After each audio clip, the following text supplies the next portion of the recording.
বানাচ্ছি ঘরোয়া পদ্ধতিতে পটেটো পকোড়া। তার জন্য নিয়ে নিয়েছি প্রথমেই 3টে আলু, 2টো পেঁয়াজ, অল্প করে ঝাল দেওয়ার জন্যই 3টে লঙ্কা, 4 কোয়া রসুন, 2টো ডিম, নিয়ে নিয়েছি কিছু মশলা। তাই আছে কালো জিরে, জিরের গুঁড়ো, ধনের গুঁড়ো, লঙ্কার গুঁড়ো, হলুদের গুঁড়ো, লবণ আর বেসন। এটা বড় বোলের মধ্যে বেশ খানিকটা জল নিয়ে নিয়েছি। এবার তার মধ্যে আলুটা গ্রেট করে নেব। এভাবে 3টে আলুই গ্রেট করে নেব, জলে ভিজিয়ে আর একটু ধুয়ে উঠিয়ে নেব।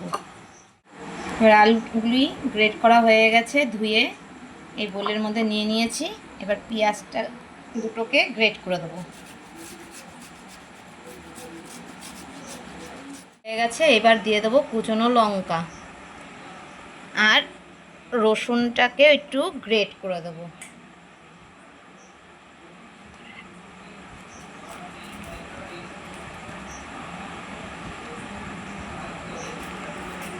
রসুনটা গ্রেট করে তারপরে তোমাদের সঙ্গে কথা বলছি।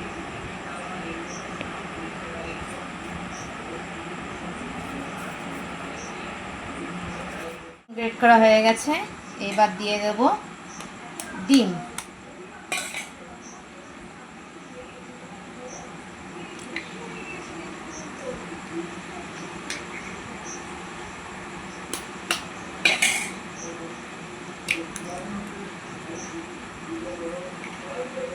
তারপরে দিয়ে দেবো এই যে গুঁড়ো মশলাগুলি আগে দেখিয়েছিলাম, কালো জিরা, জিরের গুঁড়ো, ধনের গুঁড়ো, লঙ্কার গুঁড়ো, অল্প হলুদ, স্বাদ মতন নুন।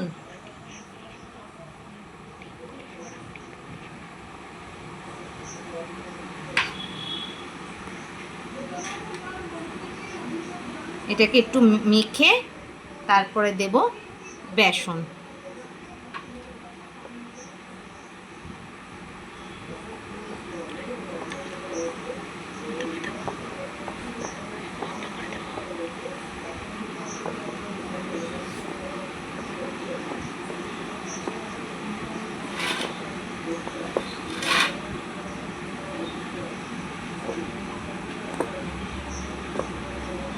এবার দিয়ে দেবো বেসন।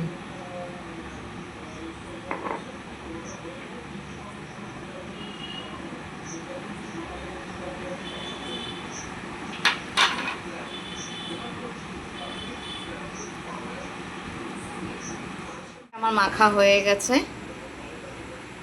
এবার দিয়ে দেবো কড়াইয়ে ডক্টরস চয়েস রিফাইন অয়েল।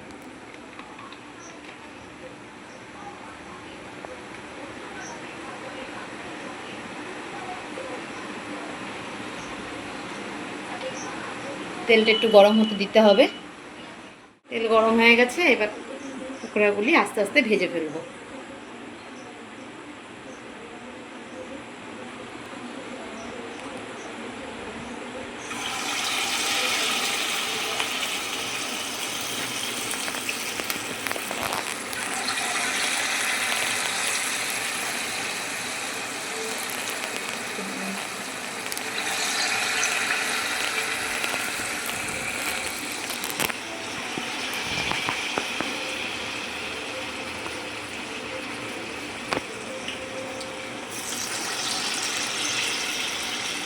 আমার মাখাটা একটু নরম হয়েছে, তোমরা চাইলে আর একটু বেসন দিয়ে টাইট করেও মাখতে পারো।